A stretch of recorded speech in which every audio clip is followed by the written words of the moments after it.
안녕하세요 여러분, 반갑습니다. 세물결 플러스의 북마케터 이원혁입니다.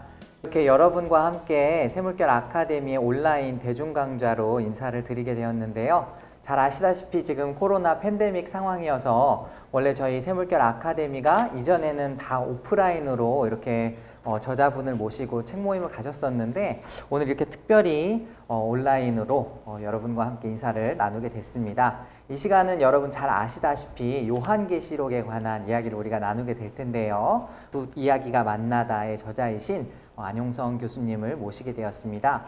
제가 시작하기에 앞서서 잠시 우리 교수님의 양력을 좀 소개를 드리도록 하겠습니다. 우리 안용성 교수님은요, 장로회 신학대학교와 신학대학원을 졸업하고 또 예일대학교와 버클리 연합신학대학원에서 신약 성서학과 문화 연구를 공부하셨고요. 또 장로회 신학대학교 초빙교수와 학술 연구 교수를 거쳐서 현재 그루터기 교회의 담임 목사로 섬기고 계시고 또 서울여자대학교에서 강의도 하고 계십니다. 정말 바쁘신 가운데 오셨는데 이 시간 잠시 교수님과 함께 인사를 나눠볼까요? 교수님 안녕하세요. 안녕하세요. 반갑습니다. 저는 사실 교수님 이제 그 로마서와 하나님 나라 책을 읽으면서 교수님의 정말 팬이 됐고요. 그러면서 또 이제 제가 북마케터 활동하면서도 이제 중간중간 연락을 드리다가 오늘 처음으로 이렇게 얼굴을 뵙게 됐습니다. 너무 반갑습니다. 반갑습니다. 네, 오늘 우리 준비하신 그 강의를 잠시 이렇게 짧게 한번 소개해 주실 수 있으세요? 제 요한계시록 강의가 유튜브에 3편이 올라가 있습니다. 그 내용이 이 책을 쓰는 기초가 되었는데요. 근데 그 이후에 또 발전되고 심화된 내용들이 많이 있어요. 그래서 오늘은 그 더 발전된 내용들을 중심으로 책에 대해서 간략하게 소개를 드리고자 합니다. 네, 2시간이 정말 금방 지나가게 될 것 같은데요. 시작하기 전에 한 가지만 여러분께 안내 말씀 드리겠습니다. 여러분이 강의를 들으시는 그 시간 동안에 혹시 저자이신 안용성 교수님께 궁금한 부분이 있다면 여러분 댓글로 남겨주시기 바랍니다. 그러면 제가 나중에 댓글을 확인해서 교수님께 직접 질문을 드리는 시간 갖도록 하겠고요. 그리고 사전에 등록 신청을 하신 분들은 댓글로 출석 체크를 꼭 해주시기 바랍니다. 그러면 저희가 추첨을 통해서 3분께 우리 안용성 교수님의 사인이 담긴 책을 3권 선물로 드리도록 하겠습니다. 그럼 이제 본격적으로 우리 교수님의 강의 잘 부탁드리겠습니다. 고맙습니다. 여러분 안녕하세요. 오늘 온라인 대중강좌를 통해서 세물결 아카데미 대중강좌를 통해서 만나게 돼서 반갑습니다. 벌써 코로나 상황이 1년 가까이 진행돼서 저도 1년 가까이 온라인 예배를 진행하다 보니까 이제는 카메라 앞에서 혼자 이야기하는 것이 아주 자연스러워진 것 같아요. 네, 카메라 뒤에 있는 여러분들의 모습이 다 보이는 것 같습니다. 오늘 제가 새로 출간한 두 이야기가 만나다 요한계시록 서사로 읽기 책에 대해서 소개를 드리고자 합니다. 앞에서 잠깐 말씀드린 것처럼 유튜브에 제 강의 3편이 올라가 있습니다. 그 내용이 이 책의 기초가 되었습니다. 아마 여러분들 가운데 그 강의를 이미 듣고 오신 분들도 많이 있으리라고 생각이 되고요. 또 오늘 아직 듣지 않으셨더라도 또 검색해서 쉽게 들으실 수 있기 때문에 가급적 오늘 강의는 거기에 없는 내용들, 그 이후에 발전되고 심화된 내용들을 중심으로 소개를 드리려고 합니다. 제 책의 구성은요, 제1부는 총론이고 제2부는 강론이라고 할 수 있습니다. 다시 제1부는 제1장이 요한계시록에 대한 기대를 담고 있고요. 여기에는 요한계시록을 해석하는 관점을 비롯해서 가장 중요하게 요한계시록은 로마 제국의 멸망을 예고하는 책이라는 것을 설명하고 있습니다. 이것은 요한계시록을 이해하는 데 있어서 가장 기본이 되어야 할 내용이에요. 우리나라에는 세대주의 요한계시록 해석이 그동안 지배해 왔고 세대주의의 관점은 계시록의 내용 대부분을 미래의 재림 때, 종말에 일어날 일에 대한 예고로 보기 때문에 계시록이 로마 제국의 멸망을 예고하고 있다는 것을 잘 볼 수가 없습니다. 관점의 한계라고 말할 수 있겠는데요. 요한계시록이 로마 제국의 멸망을 예고하고 있다 하는 이 사실을 인식하는 것은 우리가 계시록을 이해하는 데 전제가 되어야 굉장히 중요한 내용입니다. 그리고 또 하나는 계시록은 이 책을 예언의 말씀이라고 규정합니다. 이 예언이라는 말이 우리가 기독교인들에 의해서 또 기독교인이 아닌 사람들에 의해서 많이 오해되고 있는 말인데요. 성경에 나오는 예언이라는 말은 미래에 일어날 일을 예고하는 책이라는 그런 뜻이 아닙니다. 이것이 계시록을 이해하는 데 있어서도 굉장히 중요한 전 이해가 됩니다. 구약 성경의 예언서들을 보면은요, 물론 미래의 일을 예고하는 책들도 있습니다만 과거의 역사를 가지고 예언하는 책도 있고요. 또 현재 일어나는 사실들을 해설하고 분석하면서 예언하는 그런 책들도 있습니다. 그러니까 예언에는 미래의 일도 들어갈 수 있지만 과거의 일도 현재의 일도 들어갈 수 있는데 그 자체가 예언의 목적은 아닙니다. 예언의 목적은 청중의 현재의 삶을 변화시키는 거예요. 우리가 이 점을 요나서를 보면 아주 잘 알 수 있습니다. 여러분 요나서 잘 아시죠? 하나님께서 요나에게 니느웨에 가서 하나님의 말씀을 전하라고 명령하셨지만 니느웨는 적국이기 때문에 요나가 배를 타고 다시스로 도망하다가 물고기 뱃속에 사흘간 있다가 나오게 되죠. 그리고 나와서 다시 니느웨로 가서 외칩니다. 니느웨에 가서 외친 요나의 예언의 내용이 무엇이었을까요? 요나서 3장 앞부분을 보면 그 내용은 40일이 지나면 니느웨가 무너지리라. 그거 한마디였어요. 40일이 지나면 니느웨가 무너질 것이다. 요나가 그렇게 예언을 했는데 니느웨 성이 무너졌나요? 무너지지 않았죠. 그럼 요나는 거짓말을 한 걸까요? 요나의 예언은 실패한 걸까요? 그렇지 않습니다. 요나가 예언을 했더니 어떤 반응이 일어났습니까? 니느웨의 모든 사람들이 굵은 베옷을 입고 앉아서 회개하잖아요. 그래서 결국 하나님께서 그 성에 벌을 내리시려던 계획을 취소하게 되죠. 그러니까 요나의 예언의 핵심은 뭐겠어요? 요나의 예언의 내용은 40일이 지나면 니느웨가 무너지리라 이거였지만 그걸 통해서 전달하고자 하는 실제 메시지는 회개하라 이거죠. 그러니까 지금 너의 죄를 회개하라. 이것이 예언입니다. 이것이 예언의 목적이에요. 구약 성경의 다른 예언서들도 마찬가지입니다. 많은 예언서들이 있고요. 그 예언서에 수많은 내용들이 들어있지만 그 메시지는 하나예요. 회개하라. 그리고 믿음을 지켜라. 그 말을 하기 위해서 예언을 하는 거예요. 요한계시록도 마찬가지입니다. 요한계시록이 종말에 일어날 일을 예고하지만 예고하는 그것이 목적은 아닙니다. 그것은 수단일 뿐이에요. 그것을 통해서 요한계시록이 전달하고자 하는 메시지는 그러므로 회개하고 믿음을 지켜라. 이 말을 하고자 하는 겁니다. 이것이 예언의 말씀입니다. 이 두 가지 사실을 이해하는 것이 요한계시록은 로마 제국의 멸망을 예고하고 있다. 그리고 요한계시록의 목적은 예언에 있다. 이 두 가지를 이해하는 것이 계시록 전체를 이해하는 데 있어서 굉장히 중요한 전제가 됩니다. 이것을 알고 읽느냐 모르고 읽느냐에 따라서 계시록에 대한 이해가 전혀 다른 방향으로 갈 수가 있거든요. 그런데 오늘은 제1장의 내용에 대해서는 따로 설명하지 않으려고 합니다. 유튜브에 보면 첫 번째 강의에 그것에 대한 내용들이 들어있고요. 일단 무슨 내용을 말하려고 하는지는 이제 전달이 됐으니까 그것을 전제하시고 이후 강의를 들어주시면 되겠습니다. 제2장은 요한계시록의 서사 구조를 다루고 있습니다. 그리고 제3장은 요한계시록의 신학과 해석을 다루고 있습니다. 오늘 강의는 이 두 가지를 중심으로 하려고 합니다. 이 책의 제목이 두 이야기가 만나다인데요. 두 이야기가 만나다 이 제목에는 세 가지 함의가 들어 있습니다. 그중 두 가지 함의는 계시록의 서사 구조에 관한 것이고 세 번째 함의는 요한계시록의 신학과 해석에 관련된 겁니다. 계속해서 설명을 드리면서 그 내용을 좀 더 자세하게 설명을 드리도록 하겠습니다. 먼저 요한계시록의 서사 구조를 살펴보겠습니다.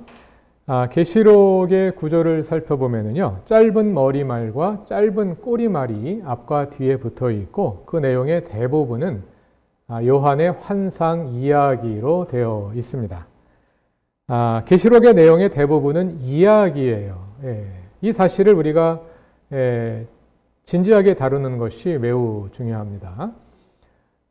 성경에 이야기로 되어 있는 책들이 많이 있습니다.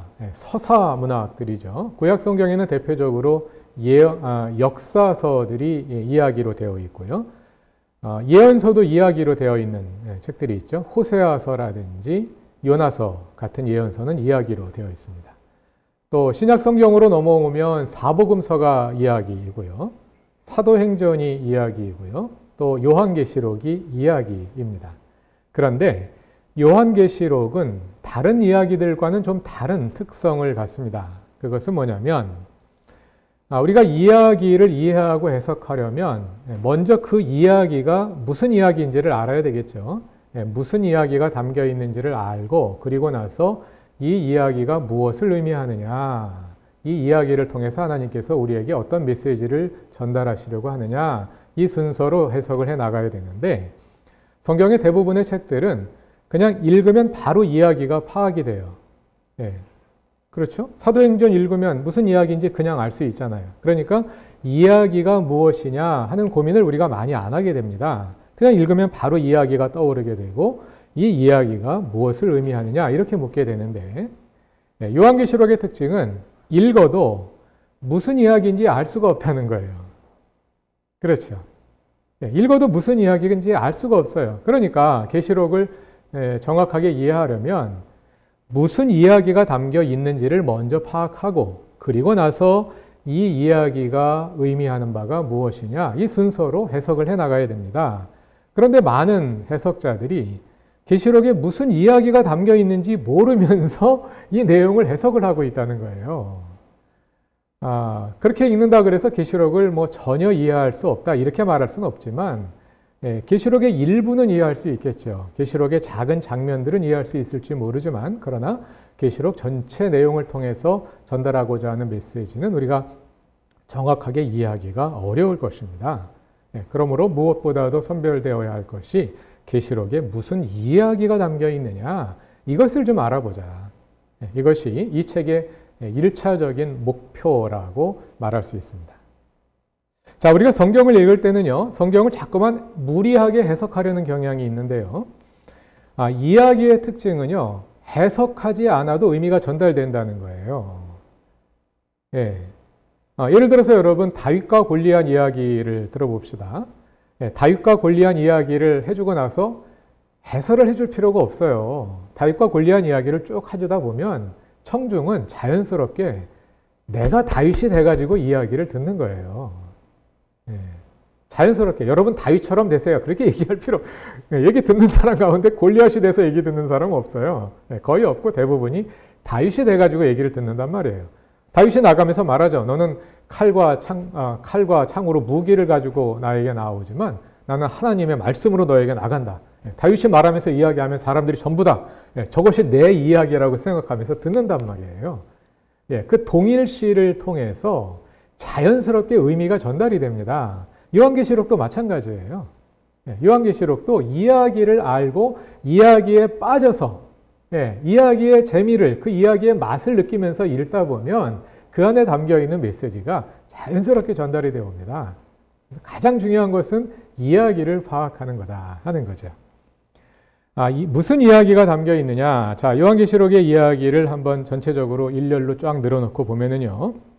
먼저 1장에는 요한이 소명을 받는 장면이 나옵니다. 인자 같으니 예수 그리스도로부터 소명을 받는 장면이 나오고 2, 3장은 그 장면에서 계속 이어지는데요. 예수님께서 요한에게 7교회에 이런 내용을 편지로 써서 보내라 하면서 편지로 써서 보낼 내용을 쫙 불러주셔요. 이것이 1, 2, 3장의 내용입니다. 그리고 4장에서부터 종말 환상 이야기가 시작이 됩니다. 4, 5장에는 하나님의 어전이 비추어집니다. 하나님께서 살아계신 모습을 먼저 4장에서 보여줍니다. 그리고 5장에는 하나님의 오른편에 두루마리가 등장을 합니다. 이 두루마리에 종말 심판의 시나리오가 담겨 있는데요. 그런데 두루마리가 일곱인으로 봉인되어 있어요. 누군가가 자격이 있는 사람이 봉인을 떼어야 합니다. 그 자격이 있는 분이 나타납니다. 누구냐면 죽임당하신 어린 양이죠. 그래서 그 죽임당하신 어린 양이 그 인을 하나씩 떼기 시작을 합니다. 6, 7장은 6인을 떼는 이야기. 그 다음에 8장과 9장은 7째 인과 6나팔을 부는 이야기. 그러니까 이야기가 어떻게 진행되냐면 7인, 7나팔, 7대접 이 순서로 진행이 되는데, 그런데 재미있는 것은 7인을 순서대로 서술하고 그 다음에 7나팔 서술하고 그 다음에 7대접을 서술하는 게 아니라 먼저 6나팔을 6장에서 6개의 인을 떼는 이야기를 서술한 다음에 7장에 잠시 다른 이야기가 끼어들어요. 그리고 8장에 가서 7째 인을 떼면서 바로 7나팔을 봅니다. 6나팔을 봅니다. 그리고 7나팔은 또 떨어져 있어요. 이게 왜 이렇게 되어 있느냐 하면 이 7개씩 나오는 것을 보통 우리가 7중주라고 부릅니다만 7중주의 7번째 요소는 다음 요소를 열어주는 역할을 하는 거예요. 6개의 인을 뗄 때마다 그 인에 해당하는 사건들이 일어나거든요. 근데 7째 인을 뗄 때는 아무 사건도 일어나지 않아요. 7째 인의 기능은 7나팔을 열어주는 거예요. 이렇게 해서 7인이 7나팔을 열어주고 7나팔이 7대접을 열어주는 식으로 이렇게 인과 관계로, 이 인과 관계가 굉장히 중요합니다. 인과 관계로 모든 사건들이 전개되고 있다는 겁니다. 그리고 그 사이에 10장 1절부터 11장 13절에 첫 번째 삽입부가 들어있고 12장부터 14장까지는 둘째 삽입부가 들어있고요. 그리고 7대접 다음에는 예수의 재림과 역사의 종말이 묘사되는 이런 순서로 모든 사건들이 전개되어 갑니다. 자, 이 사건들을 어떻게 우리가 이 사건들의 구조를 어떻게 이해할 것이냐? 다시 말해서 이 이야기의 줄거리를 어떻게 파악할 것이냐? 이제 이것이 관건인데요. 우리가 계시록의 이야기를 이해하는 데 있어서 중요한 것이 1, 2, 3장과 4장 이후의 내용은 성격이 많이 다르다는 거예요. 1, 2, 3장에는 요한의 소명 장면과 함께 7교회에 보내는 예언적 권면이 담겨 있습니다. 아까 예언이 무엇인지 말씀을 드렸죠. 예언의 핵심은 회개하고 믿음을 지켜라 이 내용인데요. 계시록 2, 3장에 나오는 7교회에 보내는 메시지의 핵심이 바로 그겁니다. 회개하고 믿음을 지켜라. 이것이 사실은 계시록이 전달하고자 하는 가장 중요한 내용이 2, 3장에 다 들어있는 거예요. 이 내용은 1장에서 요한이 인자 같으니 곧 예수님을 만나는데 예수님이 그대로 불러주십니다.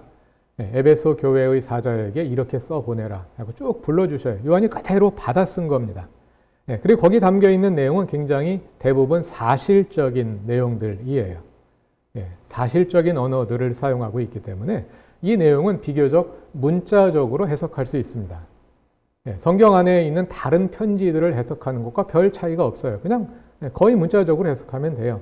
그런데 그 가운데 상징적인 용어들이 나와요. 무슨 니골라당이라든지 또 이세벨이라든지 사탄의 회당이라든지 사탄의 권좌, 왕좌라든지 이런 표현들이 나오는데 이것은 그 당시 소아시아 7교회의 현실에 있었던 구체적인 어떤 사람들 또는 어떤 장소 또는 어떤 집단을 상징적으로 묘사하는 거예요. 그래서 그 용어들이 누구를 묘사하는 건지만 알면 돼요. 그리고 나면 모든 내용은 그냥 문자적으로 읽을 수 있어요. 그런 내용이 1, 2, 3장의 내용이라면 4장부터 비로소 종말 환상이 시작됩니다. 종말에 일어날 일, 정확히 말하자면 종말에 이르는 과정에서 일어날 일. 그래서 그 시간 스팬은 굉장히 깁니다. 그러나 그것의 목표는 분명한 종말을 향해 달려가는 거죠. 이 내용이 4장부터 시작되는 거예요. 그래서 1, 2, 3장과 4장 이후의 내용은 성격이 다르기 때문에 분리해서 해석할 필요가 있습니다. 자, 그러면 이 요한계시록의 서사 구조를 어떻게 이해해야 할 것이냐? 여기에서 크게 두 가지 이해가 양쪽 극단을 대표하고 있다고 볼 수가 있습니다. 하나는 세대주의입니다.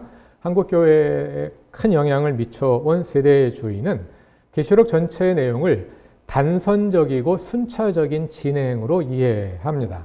1장부터 22장 전체가 순서대로 전개된다고 보는 거예요. 그래서 1장은 요한 당시의 옛날 이야기고 2장과 3장에 나오는 7교회는 교회사의 7시대를 보여준다고 해석을 합니다. 가장 먼저 나오는 에베소 교회는 초대교회고 그 다음에 에베소, 서머나, 에서보드, 사빌라 이어져서 마지막에 나오는 라오디게아 교회는 오늘날의 교회고, 이런 식으로 7교회를 보여주고 4장부터 종말이 시작된다고 해석합니다. 그래서 4장 1절에서 휴거가 일어나고 4장부터 10장까지는 전 3년 반, 11장부터 19장 10절까지는 후 3년 반, 그리고 19장 11절에서 예수님이 재림하고 천년왕국이 이어지고 뭐 새하늘과 새 땅이 이루어지고, 이 순서대로 이어진다고 보는 것이 세대주의 해석입니다. 그런데 세대주의의 해석은 이야기에 대한 가장 일반적인 기대를 반영하는 겁니다. 모든 이야기는 과거부터 미래로 시간순으로 진행되어 나아가잖아요. 그러나 어떤 이야기도 과거부터 미래로 모든 사건을 일렬로 배열하는 그런 이야기는 별로 없어요. 그럼 이야기가 굉장히 지루해지죠. 우리가 이야기 책을 읽을 때도 그렇고, 아니면 우리가 나의 살아온 삶의 이야기를 다른 사람들에게 전해줄 때도 그렇고, 이야기를 하다 보면, 이야기를 하다가, 근데 말이야, 옛날에 이런 일이 있었어 해가지고 시간을 거슬러서 옛날 이야기를 하다가, 또 이야기를 해나가다가 앞으로 이런 나는 꿈을 가지고 있었지, 그러면서 미래 일을 하다가, 이렇게 이야기가 순서대로 진행되다가 과거로 갔다가 미래로 갔다가 그러면서 이야기가 진행된단 말이에요. 모든 이야기는 그렇게 진행되게 되어 있습니다. 그래도 듣는 사람들은 그 모든 이야기를 자연스럽게 시간 순서로 배열해서 이런 순서로 이야기가 일어나는구나 하는 것을 아는 거죠. 그런데 세대주의의 단선적 순차 진행, 이런 관점은 이런 이야기의 일반적인 관습을 그냥 무시하고 모든 것을 1장부터 22장까지 순서대로 읽어버리는 거죠. 그러니까 무리가 있을 수밖에 없습니다. 실제로 계시록을 읽다 보면 이야기가 순서대로 진행되는 것이 아니거든요. 일단 1, 2, 3장은 사건에 대한 예고가 아니라 예언적 권면이거든요. 이거는 빼야 돼요. 이거는 빼야 되고 4장부터 읽어야 돼요. 일단 여기에서부터 기초적인 관찰이 어긋났다고 볼 수가 있고, 4장 이후에 이어지는 내용들도 가다 보면 시간 순서대로 진행되다가 갑자기 옛날 이야기로 돌아가요. 예를 들자면 독자들의 현실에 대한 이야기가 전개되다가 갑자기 옛날에 있었던 예수님의 탄생과 구속사, 그 이야기로 가다가 또 이야기가 진행되다가 미래에 일어날 최종적으로 구원받은 성도들의 모습을 미리 보여주기도 하고, 이렇게 옛날 이야기를 보여주는 것을 회상이라 그럽니다. 아날랩시스라고 하고요. 또 가다가 갑자기 미래로 뛰어서 미래 일을 보여주는 것을 예상, 프롤랩시스라고 부릅니다. 이렇게 예상과 회상을 겸하면서 이야기가 진행되어 간단 말이죠. 그래서 이런 것들을 이제 시간 순서대로 이야기가 진행되지 않고 현재, 과거, 미래 일이 뒤섞여서 진행된다. 이 점에 주목해서 현대 성서학자들의 대다수는 요점 반복 이론을 따라갑니다. 요점 반복 이론이란 뭐냐면 계시록 내에서 같은 이야기가 반복되고 있다는 겁니다. 예를 들어서 7인, 첫째 인부터 7째 인까지의 사건은 예수님의 초림부터 재림까지의 과정을 순서대로 보여준다는 거예요. 그리고 그 다음에 나오는 7 나팔도 똑같다는 거예요. 첫째 나팔부터 7째 나팔까지, 초림부터 재림까지 순서대로 보여준다는 거예요. 7 대접도 마찬가지니까. 그러니까 사건이 7인, 7 나팔, 7 대접 이렇게 순서대로 전개되는 것이 아니라 7인, 7 나팔, 7 대접이 같은 시대에 일어날 사건들을 반복해서 보여준다는 거죠. 이것이 요점 반복 이론입니다. 자, 그러면 구체적으로 어떻게 반복이 일어나느냐? 지금 말한 것처럼 7인, 7 대접, 7인, 7 나팔, 7 대접 이 순서대로라고 말하는 분들도 있지만 또 다르게 말하는 분들도 있고, 그 순서를 인정하는 분들도 그러면 그 나머지 본문들은 또 어떻게 반복되느냐 하면 또 사람들마다 이해가 다 달라요. 통일된 이해가 없어요. 그 안에 굉장한 다양성이 있습니다.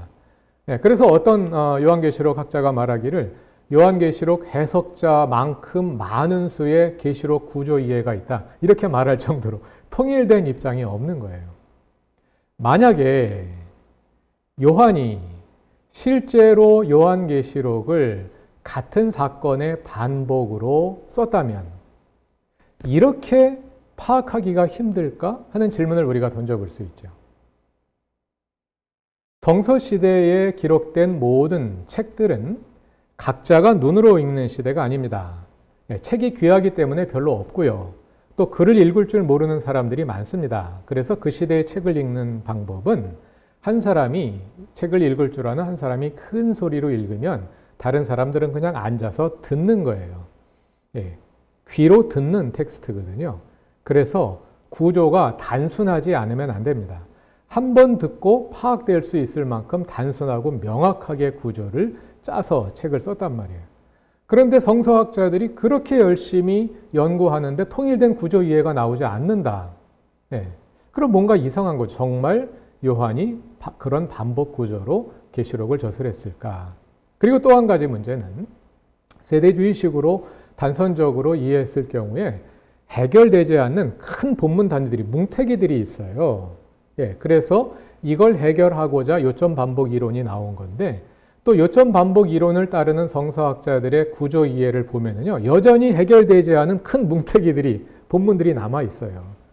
예, 요점 반복 이론이 나온 이유가 뭐냐면 그것들을 해결할 순차적 진행으로는 해결을 할 수 없는 그런 본문 단위들이, 장애물들이 가운데 끼어 있기 때문에 그걸 해결하고자 요점 반복 이론이 나온 건데, 예, 요점 반복 이론으로 제시하는 거기에도 여전히 해결되지 않는 그런 장애물들이 여전히 남아 있다는 거예요.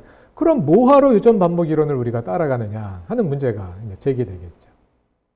그런데 아마도 성서학자들이 단순한 순차적 이해를 주장하니까, 세대주의자들이 그렇게 주장하니까 성서학자들은 그 반대로 가려는 경향이 있는 것 같아요. 제가 보기에는 둘 다 만족스럽지 않다. 답은 그 가운데 있다. 이렇게 생각을 하는 겁니다. 그래서 저는 그 가운데 있는 제3의 구조 이해를 제시하는 건데요. 그건 뭐냐면은 순차적인 진행이 맞다. 모든 이야기가, 대부분의 이야기, 모든 이야기는 아니지만 대부분의 이야기가 현재부터 미래로 한 방향을 향해 순차적으로 진행되어 가는 것처럼 요한계시록도 역시 순차적으로 진행되어 간다. 그러나 세대주의가 제시하는 것처럼 그렇게 단순한 그런 진행은 아니다. 크게 말하자면 두 개의 흐름이 따로 진행하다가 만나서 함께 가는 구조로 되어 있다 하는 것이 제 책의 가장 기본적인 논지입니다. 자, 1장부터 22장까지 요한계시록을 놓고 볼 때 아까 말씀드린 것처럼 1, 2, 3장은 성격이 다르기 때문에 일단 떼어놓고 이해할 필요가 있습니다. 그럼 4장부터 내용을 읽어보면요. 이야기가 흘러가다가 이야기가 막히는 부분이 있어요. 10장 1절부터 11장 13절까지, 그리고 12장부터 14장까지 이 두 가지가 이야기가 흐름이 끊기는 부분입니다. 삽입부입니다. 그래서 이 삽입부를 따로 떼어놓고 이해를 하면 그 안에서 순차적인 진행이 나타납니다. 그래서 그 두 가지만 놓고 같이 보면 중심 줄거리가 한 이야기의 흐름으로 이어져 나가고 10장부터 14장까지 또 하나의 흐름이, 그러니까 지류가 있는 거예요. 지류가 있어서 흘러나가다가 15장에서 만나서 함께 흘러나가는 구조로 되어 있다.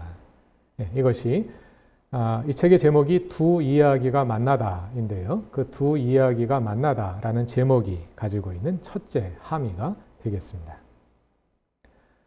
둘째 함의는요. 계시록의 종말현상 이야기는 4장과 5장의 하늘 어전에서 시작됩니다. 요한이 하늘로 올라가요. 그래서 하나님의 어전을 목격하게 됩니다. 하늘에서 이야기가 시작됩니다. 그래서 4장과 5장의 모든 이야기가 하늘에서 진행되다가 6장에서 인자가, 어린 양이 그 두루마리의 봉인을 떼기 시작을 하죠. 그러면서부터 이야기가 하늘 이야기와 땅의 이야기로 나뉘어서 진행이 됩니다. 인자가 하늘 어전에서 두루마리의 인을 뗍니다. 그랬더니 네 생물 가운데 하나가 오라 하고 소리를 지릅니다. 그랬더니 땅에서 흰 말과 흰 말을 탄 자가 뛰어나옵니다. 다시 인자가 둘째 봉인을 하늘에서 뗍니다. 그리고 오라 하는 소리가 납니다. 그랬더니 땅에서 붉은 말과 붉은 말을 탄 자가 뛰어나옵니다. 이런 식으로 하늘과 땅 이렇게 이제 번갈아 가면서 이야기가 진행이 되고요. 그렇지만 대부분의 이야기는 그 다음부터는 땅에서 진행이 돼요. 땅에서 여러 가지 사건들이 인과관계로 이어져 가는데 이야기가 진행되다가 가끔씩 하늘이 열려요. 그리고 하늘 장면들은 많은 경우 합창 장면으로 나옵니다.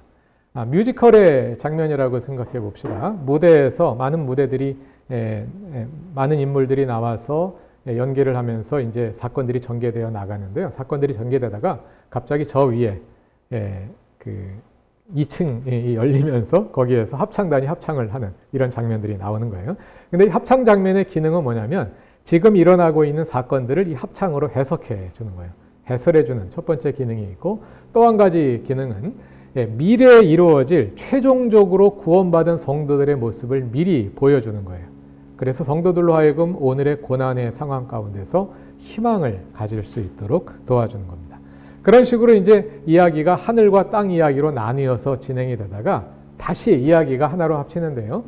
19장 11절에 예수 그리스도께서 재림을 하시죠. 그래서 하늘에서 땅으로 내려오시고, 그럼 그 다음부터 모든 이야기가 땅에서 진행되겠죠. 그래서 다시 땅에서 만나서 진행되다가 그 이야기가 어디서 끝나느냐 하면 새 예루살렘에서 끝납니다. 이 새 예루살렘이라는 공간은요, 아주 독특한 시공간인데요. 이 새 예루살렘이라는 공간은 초월과 내재가 하나 된 공간이에요. 계시록에서 말하는 하늘과 땅은 자연적인 하늘과 땅을 말하는 것이 아니라 초월적인 하늘을 말하는 겁니다. 그러니까 영어로 말하자면 sky가 아니라 heaven에 가까운 그 초월적인 하늘을 말하는 건데, 우리는 사람들은 그 초월이 아니라 내재라는 말은 우리의 인식과 경험 안에 머물러 있다. 그래서 내재라고 하는데, 우리는 내재의 세계 속에 살아가잖아요. 우리는 하나님을 볼 수가 없습니다. 왜냐하면 우리의 감각으로는 하나님을 감각할 수가 없는 거예요. 하나님을 만질 수도 없고 볼 수도 없고 냄새 맡을 수도 없고, 그렇죠? 맛을 볼 수도 없고. 왜냐하면 하나님은 초월해 계신 분이기 때문에 보이지 않아요. 그런데 새 예루살렘에서는 다릅니다. 새 예루살렘에서는 사람들이 하나님을 얼굴과 얼굴로 대면하여 만납니다. 하나님이 사람의 감각 범위 안으로 들어온다는 거예요. 이것이 무엇을 말하겠습니까? 초월과 내재가 하나 된 거예요. 이것이 새 예루살렘입니다. 우리는 구원 그러면 내재를 떠나서 초월 공간으로 이동하는 것을 구원이라고 생각하죠. 천국에 가는 거잖아요. 우리가 생각하는 구원, 우리의 영혼이 죽은 후에 내재로부터 초월로 장소 이동하는 걸 구원이라고 말하죠. 요한계시록이 그리는 구원은 그것이 아니에요. 새 예루살렘이 내려오는데 단순히 땅이 아니에요. 구원이 땅에서 이루어진다. 이렇게 또 단순하게 말할 수도 없어요. 그 땅은 땅인데 초월과 내재가 하나 된 공간이에요. 땅이면서 동시에 하늘인 그것이 새 예루살렘이에요. 거기서 끝나거든요. 하늘에서 시작돼서 하늘과 땅의 이야기로 나뉘어서 흐르다가 다시 초월과 내재가 하나 된 공간에서 다시 만납니다. 이것이 이 책의 제목인 두 이야기가 만나다 하는 제목의 둘째 함의가 되겠습니다. 그리고 그에 따라서 이제 여러 가지 작은 스토리 라인들이 있어요. 크게 보면 단순한 거예요. 크게 보면 아까 말씀드린 것처럼 두 이야기가 만나다의 두 가지 함의가 보여주는 것과 같은 그런 단순한 구조로 요한계시록 이야기가 전개되어 나가면서 그 속으로 좀 더 깊이 들어가 보면 거기에 세밀한 작은 스토리 라인들이 있습니다. 그래서 제단 장면들이 계속 나옵니다. 하늘에 있는 제단 장면들이 계속 나오면서 성도들의 탄원의 기도에 하나님께서 응답하셔서 사탄의 세력을 심판하시고 그들을 구원하게 된다 하는 이야기가 인과관계로 흘러가는 거예요. 이런 제단을 중심으로 한 기도와 응답의 스토리 라인이 있고요. 또 한 가지는 사탄의 세력의 저항과 소멸이라는 스토리 라인이 있습니다. 하나님께서 심판하심에도 불구하고 사탄의 세력이 회개하지 않고 계속해서 저항합니다. 저항하면서 계속해서 세를 늘려 단결합니다. 계속해서 저항이 강도가 세어집니다. 그러나 마지막에 결국은 하나님에 의해서 완벽하게 소멸되어 버리는 거죠. 그런 스토리 라인이 있고요. 또 한 가지는 자연재앙의 스토리 라인이 있습니다. 천내 나팔, 천내 대접이 동일한 대상을 향해 내리면서 서로 연계되어서 하나의 스토리 라인을 이루면서 그것이 무엇을 의미하는지를 보여줍니다. 이따 둘째 시간에 자세하게 설명드리도록 하겠고요. 그리고 하나님의 테마곡이 있어요. 우리 영화나 드라마에 보면 테마곡이 있지 않습니까? 구약에서도 하나님께서 등장할 때 나오는 테마곡이 있어요. 그것이 중요한 지점에 4번에 걸쳐서 나옵니다. 이런 작은 스토리 라인들이 있는데 이것은 오늘은 자세히 설명하지 않겠습니다. 책을 보시면 자세히 알 수 있겠습니다. 자, 그 외에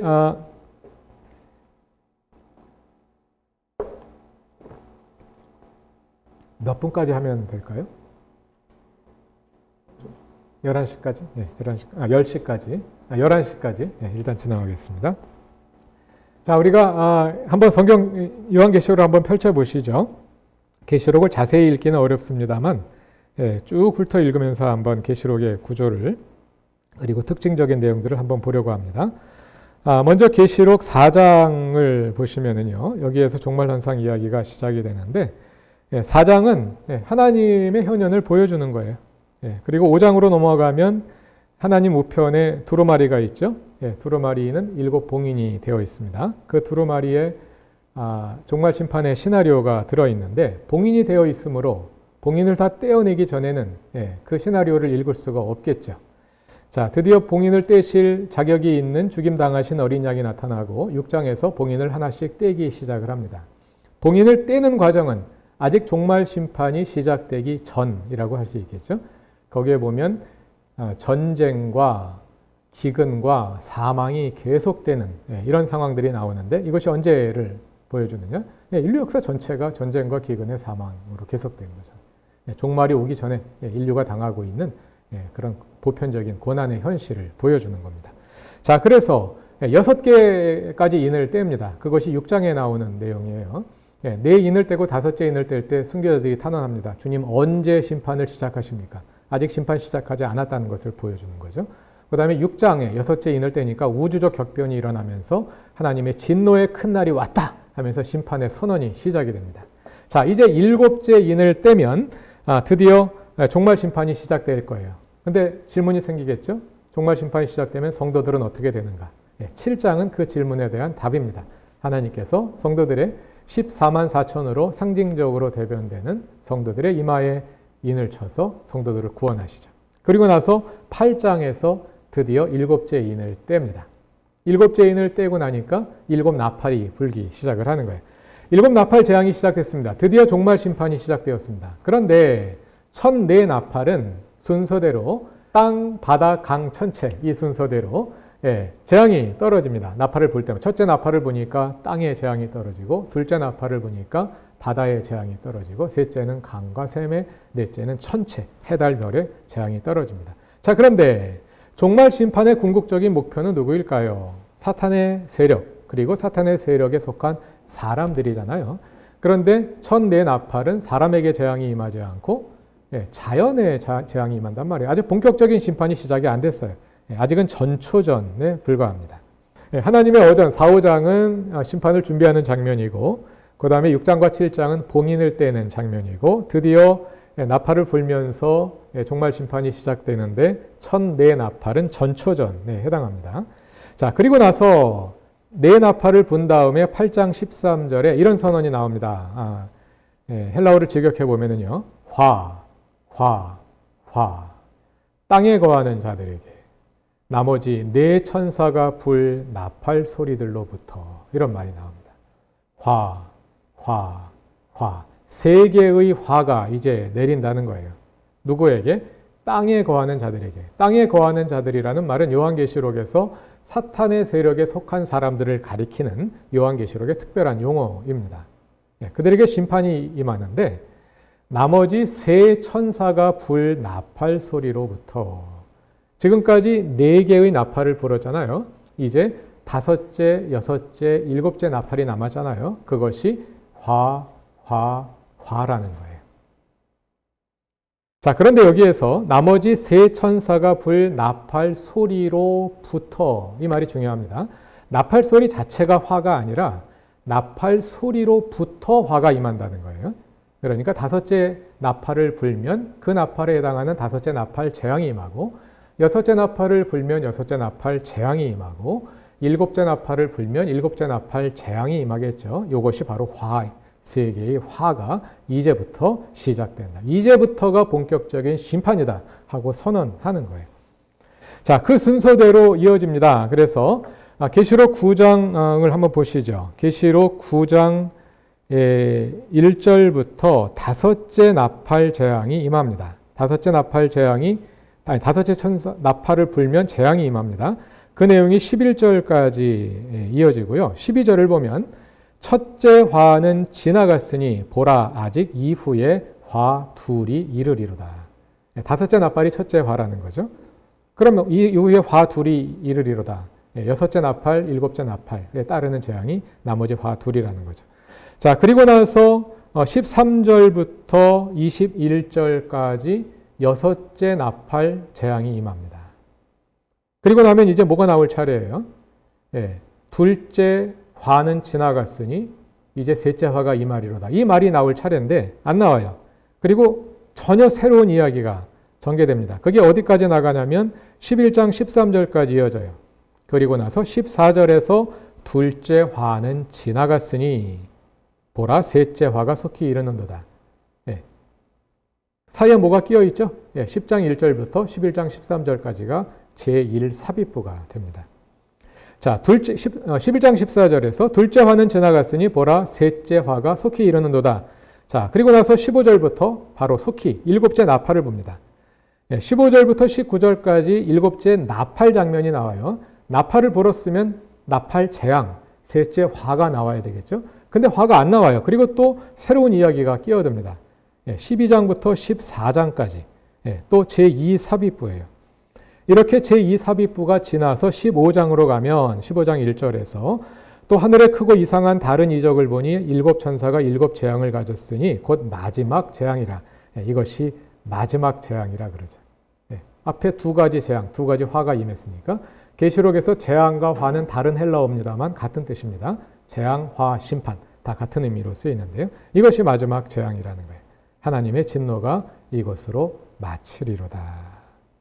그러니까 그리고 나서 뭐냐면은 일곱 천사가 일곱 재앙을 가졌는데 그 뒤에 나온 게 그게 뭐냐? 일곱 대접이란 말이에요. 그러니까 일곱 대접이 바로 일곱째 나팔에 따르는 재앙이라는 거죠. 나팔로부터 셋째 화가 따르는데 그 셋째 화가 바로 일곱 대접 재앙이라는 겁니다. 자, 이것이 마지막 재앙이래요. 그런데 이상합니다. 왜냐하면 계시록을 읽어보면 일곱 대접으로 모든 재앙이 끝나는 게 아니에요. 일곱 대접 재앙이 끝난 다음에 예수께서 재림하시고 그리고 나서 남아있는 사탄의 세력을 마지막으로 해결하시는 장면이 또 이어지거든요. 그럼 그거는 뭘까요? 왜 여기서 마지막 재앙이라 그럴까요? 자, 일곱 대접 역시요. 일곱 나팔에 따라 재앙이 따라오는 것처럼 일곱 대접 역시 대접 자체가 재앙이 아닙니다. 대접은 하늘 성전에서 쏟는 거거든요. 대접을 쏟으면 그 대접에 따라 재앙이 일어나는 거예요. 그래서 첫 번째 대접을 쏟으면 첫째 대접 재앙이 일어나고 둘째 대접 재앙을 쏟으면 또 둘째 대접 재앙이 일어나고 이렇게 계속해서 대접을 쏟고 재앙이 일어나고 대접을 쏟고 재앙이 일어나고가 계속되는데 16장 12절을 보시면은요. 여섯째 천사가 그 대접을 쏟거든요. 근데 그 다음에는 재앙이 없어요. 여섯째 대접에는. 재앙 대신에 사탄의 세력이 총집결합니다. 여섯째 대접을 큰 강 유프라테스에 쏟으니까 강이 말라가지고 강 동편에 있는 왕들이 강을 건너서 서편으로 아마겟돈으로 모이는 거예요. 사탄의 모든 세력이 집결할 수 있는 길을 열어줘요. 그래서 사탄의 세력이 16절에 보면 히브리어로 아마겟돈이라는 곳으로 다 모였습니다. 근데 재앙이 없어요. 그리고 나서 일곱째 천사가 대접을 쏟고 또 재앙이 일어난단 말이에요. 그러니까 일곱 대접 재앙 가운데 여섯째 대접 재앙은 유보가 된 거예요. 유보돼서 언제 일어나느냐? 여섯째 대접 대접을 쏟은 다음에 무슨 일이 났습니까? 사탄의 세력이 다 한꺼번에 모였잖아요. 예수께서 재림하신 다음에 그 세력을 한꺼번에 처단을 하시는 거죠. 그러니까 일곱 대접 뒤에 나오는 19장 11절 이후에 역사의 종말에 해당하는 그 모든 내용이 여섯째 대접의 재앙인 거예요. 그러니까 그 내용이 전부 다 일곱 대접 안에 들어있는 거죠.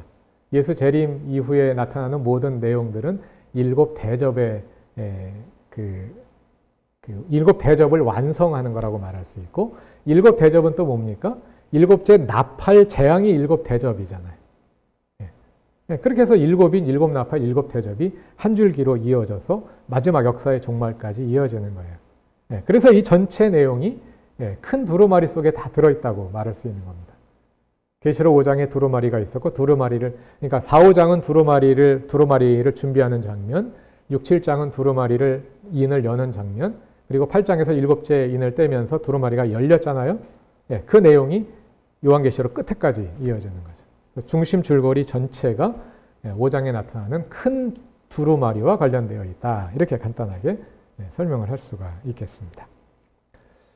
뭐 그 이외에도 뭐 설명을 해야 될 내용들이 많이 있습니다만, 책을 읽어보시면 자세하게 이해할 수 있으리라고 생각을 합니다. 계시록 서사구조에 대한 내용은 여기까지 하고, 잠깐 10분간 쉬었다가 계시록의 신학과 해석에 대한 내용을 조금 더 설명드리도록 하겠습니다.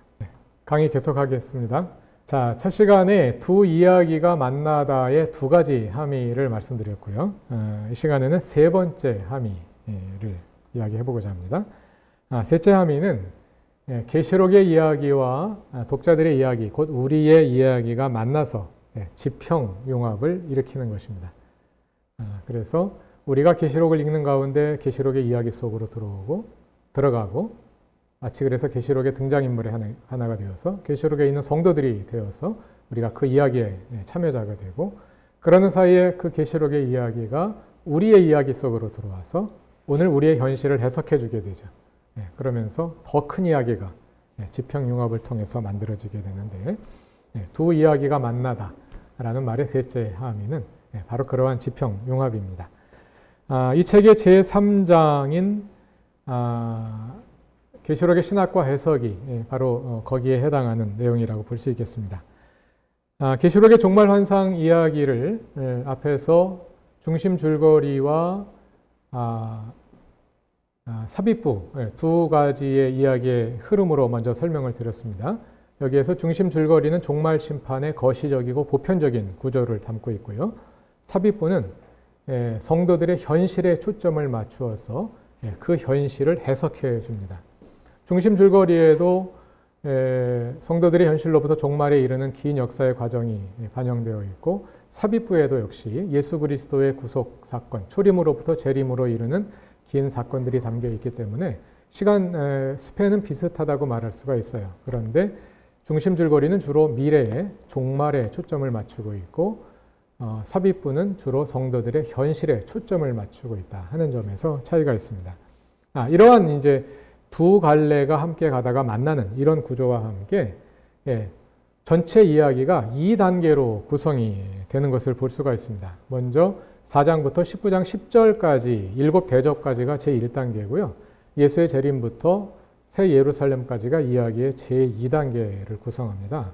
무엇을 근거로 이렇게 말씀드릴 수 있느냐 하면, 두 이야기는 동일한 방식으로 시작하고 동일한 방식으로 끝납니다. 먼저 두 이야기 모두 하늘의 열린 문을 보여주므로 시작됩니다. 4장 1절에서 하늘이 열리고 문이 있어요. 요한이 그 문을 통해서 하늘로 올라갑니다. 그래서 종말 환상이 시작이 되고, 19장 11절에는 다시 하늘이 열려 있습니다. 그리고 그 문을 통해서 예수 그리스도께서 내려오십니다. 이번에는. 그래서 이야기의 제2단계가 시작이 됩니다. 그리고 1단계와 2단계는 동일한 방식으로 마무리되는데요. 제1단계는 일곱 대접 마지막, 일곱 대접 가운데 마지막인 일곱째 대접을 쏟을 때 하늘로부터 되었다 하는 소리가 나고요. 제2단계는 역사의 종말의 마지막 장면인 새 예루살렘이 강림하는 장면, 거기에서 이루었도다 하는 선언이 들려옵니다. 우리말로는 되었다, 이루었도다 서로 다른 말로 되어 있지만 헬라어로 보면 같은 동사의 기노마이라는 같은 동사의 현재 완료형이 첫 번째는 3인칭 단수형, 둘째는 3인칭 복수형. 제1단계 바벨론의 멸망이라는 하나의 사건이 완성되었기 때문에 3인칭 단수형으로 되었다. 게고넨. 그리고 그 모든 과정이 다 끝난 다음에는 복수형으로 게고난. 다 되었다 하고 이제 선언이 되는 거예요. 그 뒤에 부록이 따라 나옵니다만, 부록은 이야기의 전개상 시간의 진행이 이루어지지 않고 시간이 멈춘 채로 그 이야기를 해설해주는 그런 기능을 하기 때문에 부록이 있음에도 불구하고 이야기 끝에서 종려선언이 나온다. 이렇게 우리가 말을 할 수가 있습니다. 자, 이렇게 2단계로 구성이 되는데요. 그 가운데 제1단계 과정은 바벨론의 멸망을 향해 달려갑니다.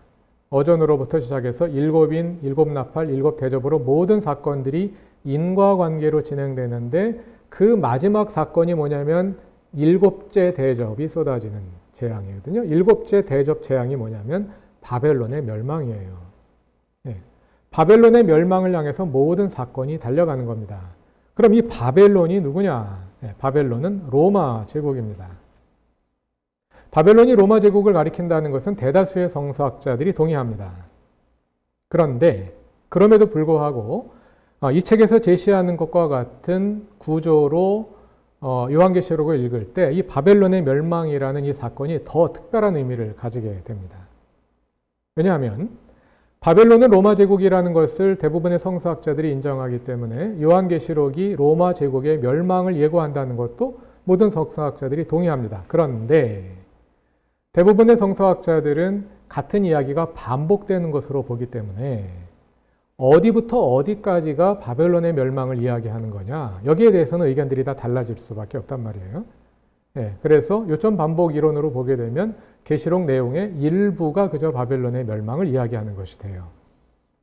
그런데 이 책이 제시하는 것과 같은 두 이야기의 만남 구조를 놓고 보면 4장부터 19장 10절까지 이어지는 모든 사건이 결국은 바벨론의 멸망을 향해 달려가는 거예요. 로마 제국의 멸망을 향해서 19장 10절까지의 모든 이야기가 달려온 겁니다. 4장부터 19장 10절까지 15장이나 넘는 이야기가.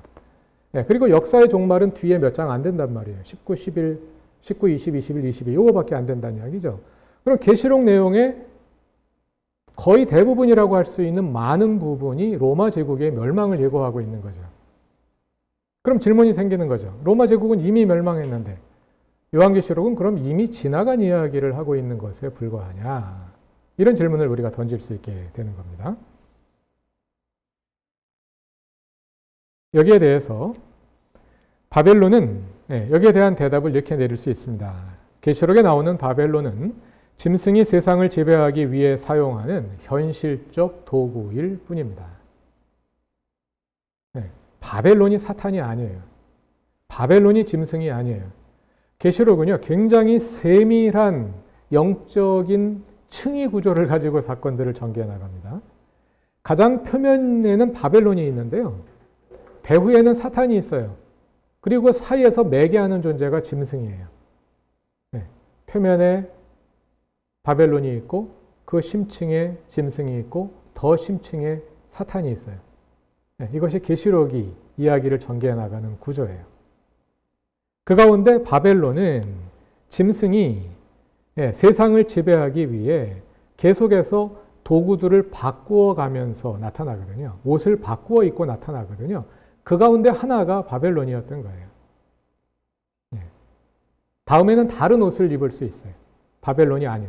또 뭐 표현을 바꾸자면 바벨론이 다음에는 다른 존재로 나타날 수 있는 거예요. 이것이 바벨론이다. 이걸 그림으로 애니메이션으로 표현해봤는데 지금은 안 보이시겠습니다. 나중에 확인해 보십시오. 그리고 로마 제국은 그 도구 중 하나였을 뿐이라는 거예요. 로마 제국이 바벨론인 줄 알았는데, 짐승인 줄 알았는데 로마 제국은 빙산의 일각에 불과하고, 로마 제국은 사라지지만 짐승은 이제는 또 다른 옷을 입고 나타난다. 그겁니다. 계속해서 사탄은 이 세상을 지배하기 위해서 시대에 따라 다른 옷을 입고 나타난다. 그 가운데 하나가 로마 제국이었을 뿐이다 하는 겁니다. 왜 그러면 로마 제국의 멸망에 대해서 그렇게 많은 부분을 다루고 있느냐? 하나님의, 그러니까 종말이란 무엇이냐면 하나님께서 이 역사에 친히 개입하시는 거죠. 종말은 현실을 떠나서 다른 곳으로 가는 것이 아닙니다. 현실 문제를 해결하는 거예요. 이 현실에서 하나님이 아닌 어떤 다른 존재가 하나님 노릇을 하고 있거든요. 그게 바벨론이거든요. 하나님께서 이 역사에 개입하셔서 그 바벨론을 제거하시고 그리고 그 바벨론 배후에서 이 세상을 통치하고 있던 짐승과 사탄의 세력을 완전히 멸하실 것이다. 이것을 보여주는 것이 요한계시록이거든요. 현실이 중요한 거예요. 종말은 현실 문제의 해결이다. 하나님 예수 그리스도의 재림과 함께 이루어질 그 종말은 현실과 무관한 것이 아니라 이 현실의 변화이다. 그런데 그냥 현실로 끝나지 않는 거죠.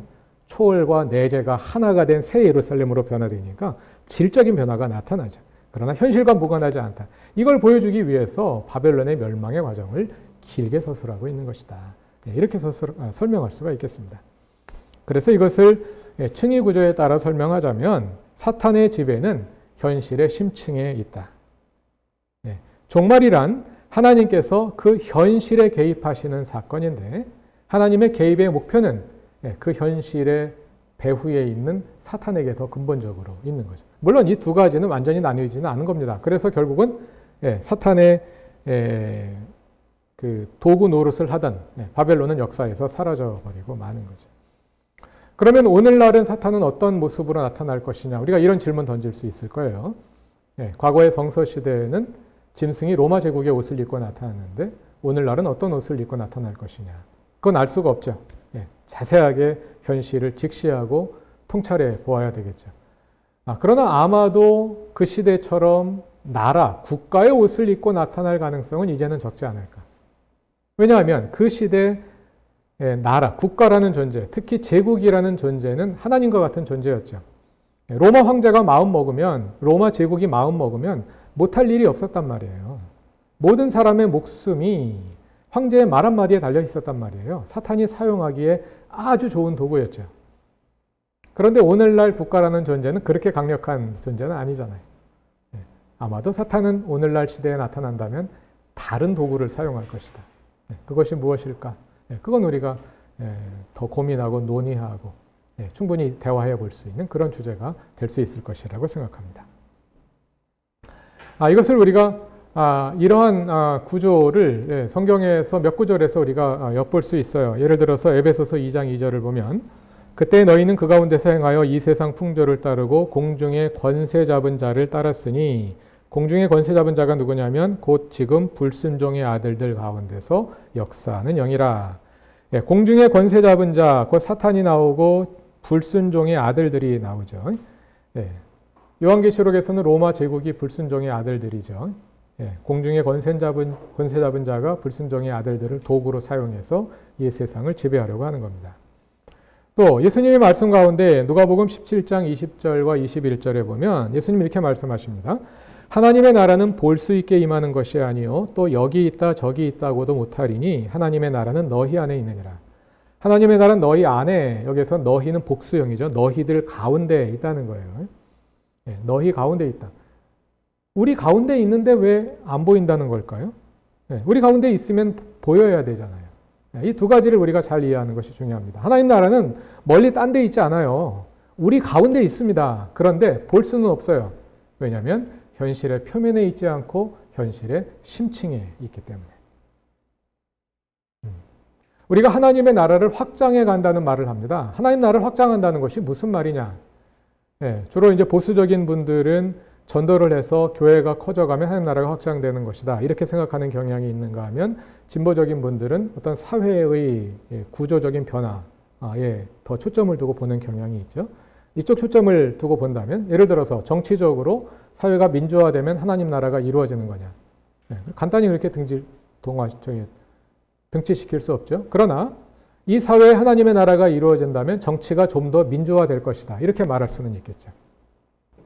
그러나 민주주의가 곧 하나님의 나라 이렇게 간단히 말할 수는 없단 말이에요. 왜냐하면 하나님의 나라는 현실의 심층에 있기 때문에. 현실의 심층에 있기 때문에 현실과 밀접하게 관련되어 있어요. 그러나 표면으로 나타나는 그 현실 자체가 하나님 나라는 아니라는 거예요. 자, 둘째 질문은 종말은 창조 세계의 파괴인가? 제 책에서 제3장의 제3절로 다룬 주제입니다. 많은 분들이 종말에는 많은 분들이 생각하는 구원은 뭡니까? 종말은 환경이 파괴되고 무슨 핵전쟁이 일어나가지고 자연이 완전히 못쓰게 되어버려요. 그래서 하나님께서 우리를 다른 곳, 어느 곳으로 데려가서 구원을 하시는 거죠. 이게 우리가 일반적으로 생각하는 구원의 모습인데 성경이 정말 그렇게 말할까요? 하나님께서 이 세상을 아름답게 창조하셔서 사람에게 맡겨주셨어요. 잘 관리해라. 그런데 사람들이 잘 관리하지 못하고 자연 환경을 오용하고 남용해서 파괴되어 버렸어요.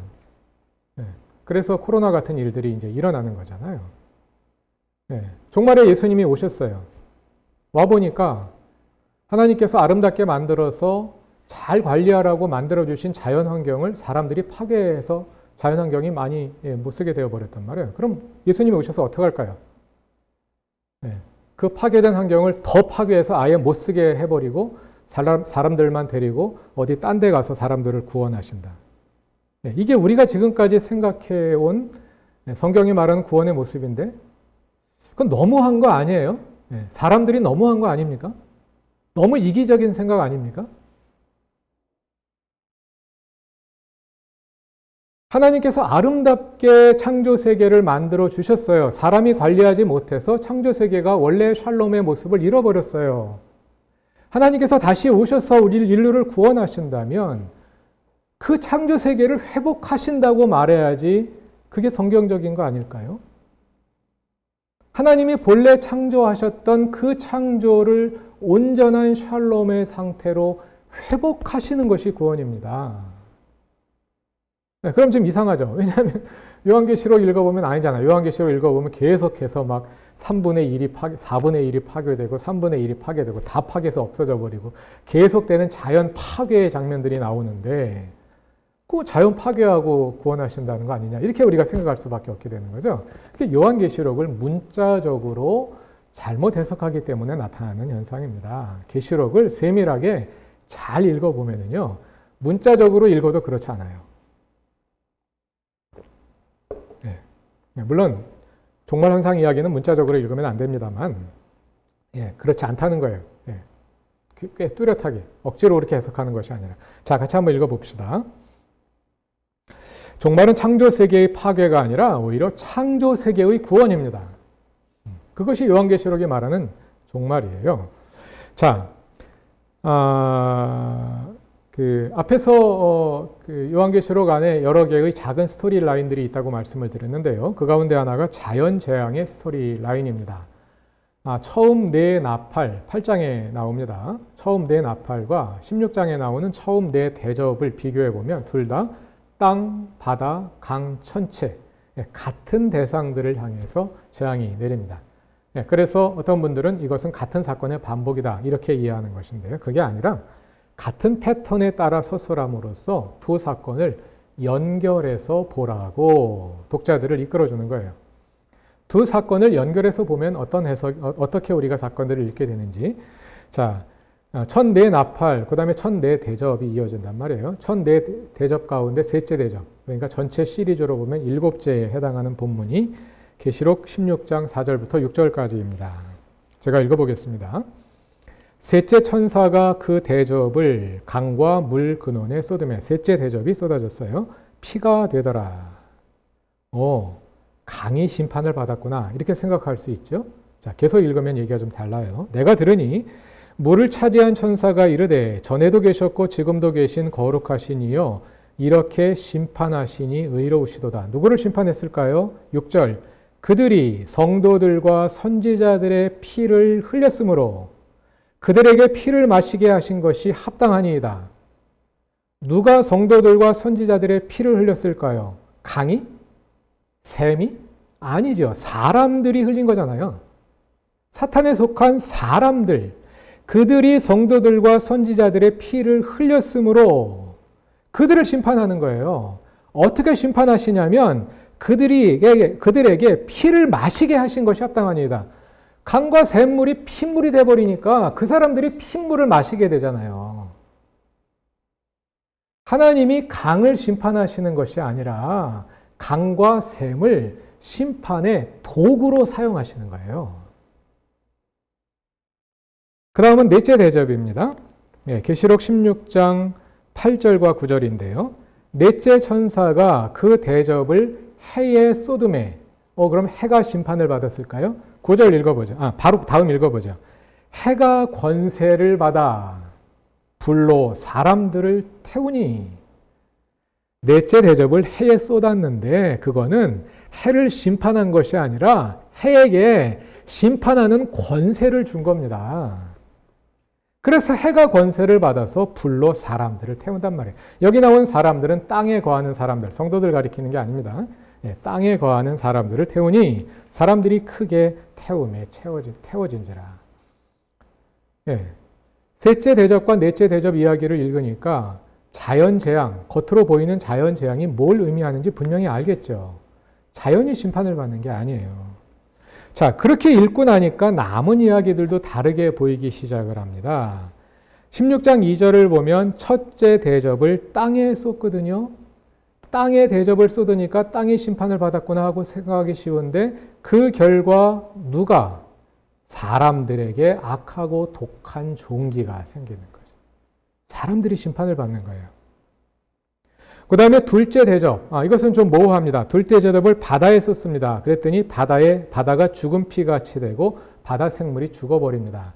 이것도 역시 아까 우리가 읽었던 셋째 강이 피가 된 것과 비슷한 방식으로 읽을 수 있겠죠. 그러니까 여기에 나오는 자연은 그냥 사람과 떨어져 있는 순수한 자연을 가리킨다기보다는 자연을 사람과 연결하여서 가용 자원으로 묘사하고 있는 거예요. 강과 바다는 사람의 자원이잖아요. 거기에서 마실 물이 나오고 해산물도 나오고 여러 가지 자원을 제공하는데 사람의 가용 자원을 친 거예요.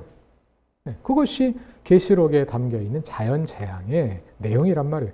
자연이 심판을 받은 게 아니에요. 사람이 심판을 받은 거예요. 이런 모습들이 계시록을 읽어보면 여기저기 종종 나옵니다. 계시록 12장 15절과 16절을 보면 여자와 붉은 용이 나오는데요. 여자는 교회를 상징하고 붉은 용은 사탄, 뱀은 사탄을 상징합니다. 뱀이 사탄이 교회를 박해하는 모습이에요. 15절에서 여자의 뒤에서 뱀이 그 입으로 물을 강같이 토하여 여자를 물에 떠내려가게 하려 하되 땅이 여자를 도와 그 입을 벌려 용의 입에서 토한 강물을 삼키니. 땅이 교회를 도와줘요. 사탄이 물로 쓸어버리고자 했는데 땅이 그 물을 다 삼켜버림으로써 사탄의 보복을 무화시켜버리는 장면입니다. 자연이 하나님의 조력자로 등장하는 거죠. 또 그런가 하면 여기저기에서 자연이 의인화되어서 등장합니다. 계시록 20장 11절을 보시면 소위 백보자 심판이라고 부르는 장면이에요. 또 내가 크고 흰 보좌와 그 위에 앉으신 이를 보니 땅과 하늘이 그 앞에서 피하여 간데없더라. 이 백보자 심판, 요한계시록에서 가장 무서운 무시무시한 장면 가운데 하나거든요. 하나님이 여기서 흰 보좌에서 이제 심판을 받을 자들은 사탄에 속할 자들이에요. 계시록의 스토리에 의하면 성도들은 이미 부활해서 다 구원받았고 이제 남아있는 사탄에 속한 악인들을 심판하러 하나님이 임하시는 장면이기 때문에 하나님이 얼마나 무섭게 서슬이 시퍼렇게 나타나시겠어요. 그러니까 땅과 하늘이 무서워서 피하여 버린 거예요. 자연이 의인화되어서 표현된 겁니다. 계시록 6장 12절부터 14절의 내용도 이와 비슷하게 읽을 수 있습니다. 여섯째 인을 떼면서 이제 심판의 시작이 선언되는 장면이거든요. 내가 보니 여섯째 인을 떼실 때에 큰 지진이 나며 해가 검은 털로 짠 상복같이 검어지고 달은 온통 피같이 되며 하늘의 별들이 무화과 나무가 대풍에 흔들려 설익은 열매가 떨어지는 것 같이 땅에 떨어지며 하늘은 두루말리가 말리는 것과 같이 떠나가고 각 산과 섬이 제자리에서 옮겨지매. 이것도 역시 하나님의 심판이 시작되는 그 가공스러운 공포스러운 장면을 자연을 의인화해서 표현하고 있는 것으로 해석할 수가 있게 되는 거죠. 이것만 딱 봐가지고는 그래 할 수 있지만 앞에 읽은 자연에 대한 전체 서술들을 맥락에 놓고 읽으니까 이 구절도 그런 구절이구나 이렇게 이해할 수가 있게 되는 겁니다. 그리고 아까 하나님의 테마곡이 있다고 말씀드렸죠. 하나님이 등장할 때마다 중요한 장면에서 테마곡이 나오는데 그게 뭐냐면 번개와 음성과 우레와 지진, 거기다가 우박이 떨어지면서 엄청난 소리, 엄청난 굉음과 함께 하나님이 등장합니다. 전부 다 자연 현상들이잖아요. 이 자연 현상들이 하나님의 현현을 보여주는 테마곡으로, 음향 효과로 등장을 하게 되는 거죠. 자연이 심판의 조력자로, 도구로 사용되는 겁니다. 그럼 누가 심판을 당하느냐? 계시록 11장 18절입니다. 이방들이 분노하매 주의 진노가 내려 죽은 자를 심판하시며 종, 선지자들과 성도들과 또 작은 자든지 큰 자든지 주의 이름을 경외하는 자들에게 상 주시며 또 땅을 망하게 하는 자들을 멸망시키실 때로소이다. 땅이 심판을 받는 것이 아니라 땅을 망하게 하는 자들이 심판을 받는 겁니다. 땅을 망하게 했기 때문에 하나님이 잘 관리하라고 맡겨주신 땅을, 창조세계를 이 모양으로 만들었기 때문에 그래서 심판하신다는 거예요.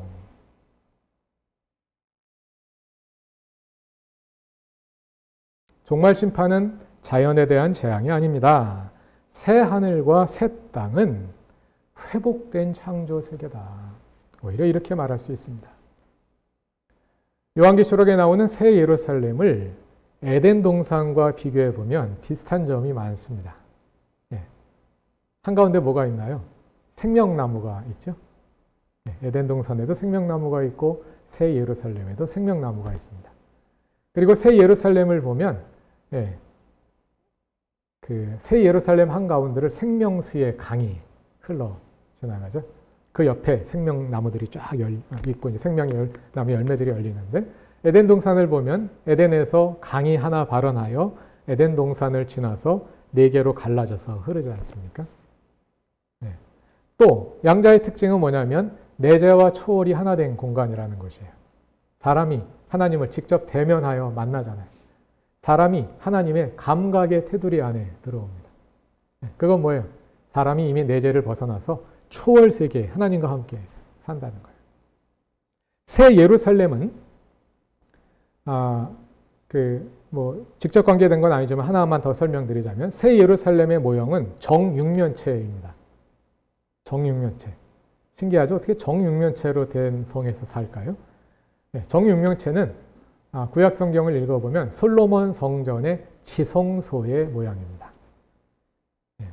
성전에 성소 건물이 있고, 성소 건물은 성소와 지성소로 나뉘죠. 지성소는 하나님이 계신 곳이잖아요. 그래서 사람은 못 들어가죠.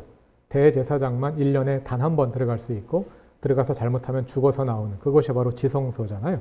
하나님만 들어갈 수 있는 공간인데, 새 예루살렘이 지성소 모양으로 생겼어요. 하나님만 들어가실 수 있는 공간에서 사람이 함께 사는 거예요. 내재와 초월이 하나 된 공간인데, 이렇게 요한계시록의 새 예루살렘은 에덴 동산과 짝을 이루고 있다. 에덴 동산은 뭡니까? 하나님께서 창조하신 이 창조 세계가 가장 완전한 모습으로 샬롬으로 보존되어 있던 곳, 새 예루살렘은 그 샬롬이 회복되는 겁니다.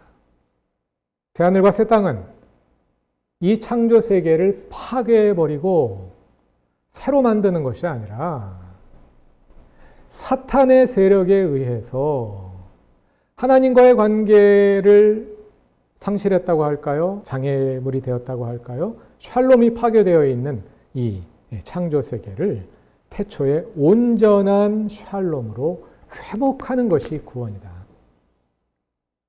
종말은 창조 세계의 파괴가 아니라 창조 세계의 온전한 회복이다. 오히려 이렇게 말할 수가 있습니다. 마지막으로 셋째 질문입니다. 셋째 질문은 이 책에서 제3장 4절로 다루었는데요. 폭력에 대한 문제입니다. 요한계시록은 폭력을 정당화하는가? 계시록 장면들 보면 굉장히 폭력적이잖아요. 아까 자연재해와도 연결이 됩니다만. 그러니까 사람들이, 특히 이제 세대주의의 영향을 받으신 분들이 종말을 생각할 때 종말을 핵전쟁과 연결시키는 거죠. 계시록에 서술되어 있는 그러한 완전한 파괴, 폭력, 이런 장면에 제일 먼저 떠오르는 게 핵전쟁이니까 생각을 합니다.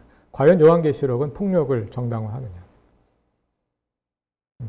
하나님도 사탄의 세력을 심판하기 위해서는 폭력을 사용하실 수밖에 없는 거냐. 이런 근본적인 질문들을 우리가 던지게 되는 겁니다. 이건 역시요. 계시록의 폭력이, 잔인한 폭력들이 담겨 있는 장면들을 가만히 살펴보면은요, 그 폭력이 하나님에 의해서 이루어지는 게 아니라 사탄의 세력에 의해서 이루어져요. 심판 장면인데요, 사탄의 세력이 사탄을 심판합니다. 아까 이제 그 본격적인 심판이 다섯째 나팔부터 시작되잖아요. 다섯째 나팔 장면을 보면은 계시록 9장입니다. 계시록 9장 1절에서 다섯째 천사가 나팔을 불고요. 2절을 보면 그가 무저갱을 여니, 무저갱은 사탄의 장소죠. 그 구멍에서 큰 화덕의 연기 같은 연기가 올라오매 해와 공기와 그 구멍의 연기로 말미암아 어두워지며 또 황충이 연기 가운데로부터 땅 위에서 나오매 그 황충이 심판자입니다. 황충은 메뚜기입니다.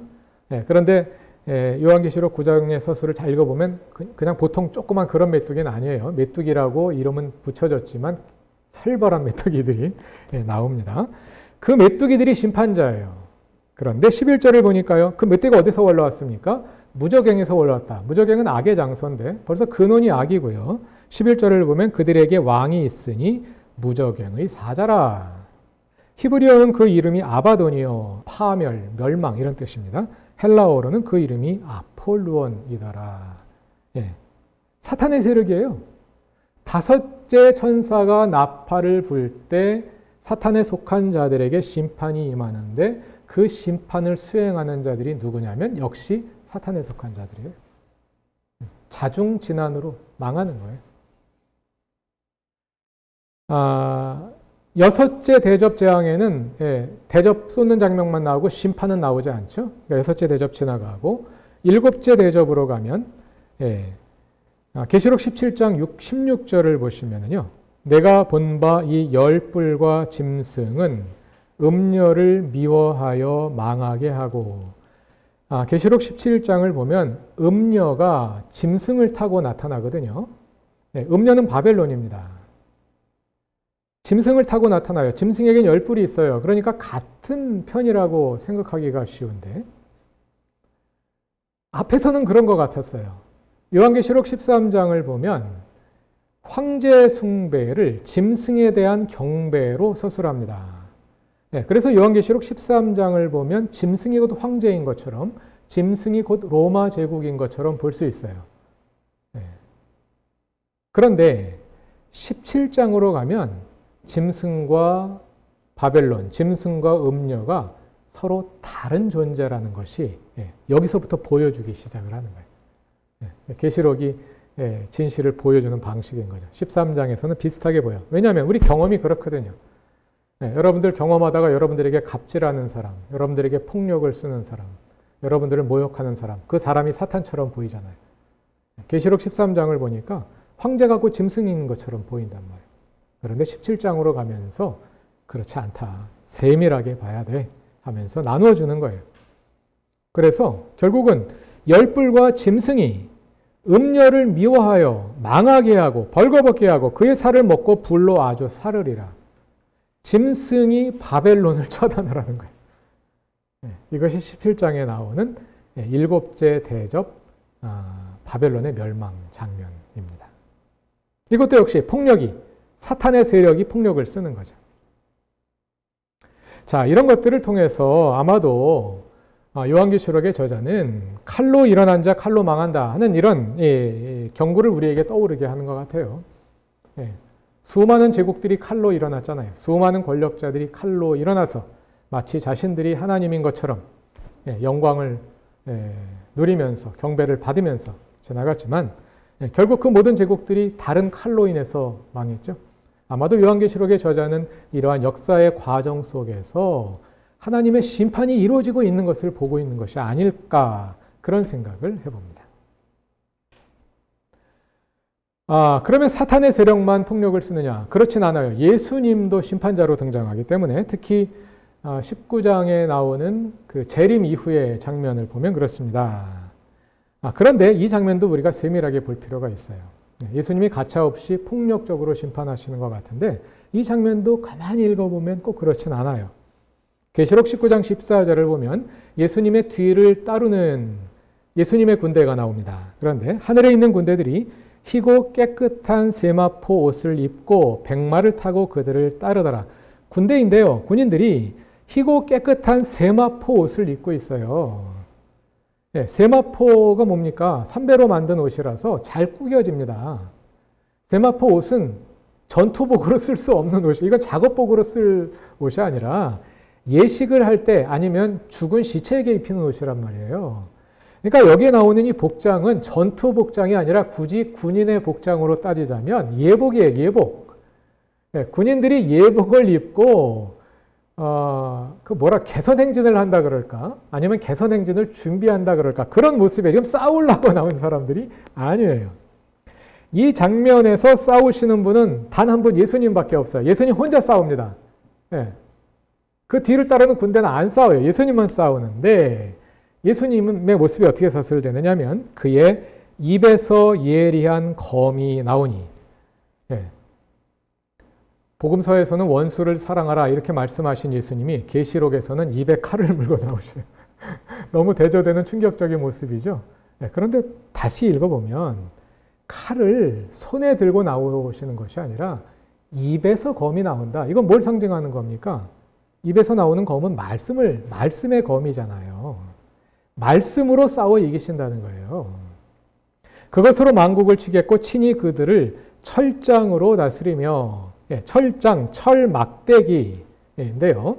여기서 다스리며로 번역된 동사가 포이마이노, 양을 친다 하는 동사입니다. 목양한다.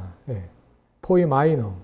그래서 포이메네스 그런 목자들이 되고 양을 친다 하는 동사입니다. 그러니까 양치기가 양을 칠 때는 막대기를 가지고 있잖아요. 막대기의 역할은 양들이 엉뚱한 길로 가지 못하도록 잘 인도하는 기능과 또 한 가지는 아마도 이 장면에서는 맹수들이 양을 공격할 때 그 막대기로 맹수들을 치는 거죠. 근데 나무 막대기가 아니라 철 막대기 확실하게 보호하신다는 거예요. 그러니까 폭력이 완전히 배제됐다고 말할 수 없지만 방어적인 거죠. 양들을 보호하기 위해 사용하는 방어적인 폭력이다. 이렇게 말할 수가 있겠고 또 친히 하나님 곧 전능하신 이의 맹렬한 진노의 포도주 틀을 밟겠고 아주 끔찍한 장면입니다. 이게 이제 14장으로 가면 이 포도주 틀을 밟는데 이 피가 튀어가지고 말 굴레까지 닿을 정도로 강물을 이루면서 핏물이 흘러나가는 그런 모습으로 묘사되는데 비유적으로 묘사되잖아요. 비유적으로. 맹렬한 진노의 포도주 틀을 밟는다. 이렇게 진노 모습이. 그러니까 폭력이 전혀 없다고 말하기는 어려워요. 그런데 폭력이 굉장히 유보적으로 서술되고 있다는 거예요. 폭력 사용을 꺼리고 있다. 이거예요. 꺼리고 있다. 또, 그 다음 이어지는 장면을 봅시다. 19장 19절부터 20절에는 소위 아마겟돈 전쟁이라고 세대주의자들이 부르는 그 장면이 나옵니다. 아마겟돈 전쟁이라고 부른다는 것은 거기에 전쟁이 일어나서 전쟁 장면을 서술한다는 얘기인데요. 거기서 전쟁이 일어나지 않아요. 개역개정파는 전쟁이 일어나는 것처럼 이해될 수 있도록 서술이 되어 있는데 원문을 읽어보면 그렇지 않습니다. 제가 세 번역으로 읽어볼게요. 계시록 19장 19절과 20절을 세 번역으로 읽으면 이렇습니다. 나는 짐승과 세상의 왕들과 그 군대들이 흰 말을 타신 분과 그의 군대에 대항해서 싸우려고 모여 있는 것을 보았습니다. 이게 정확한 번역이에요.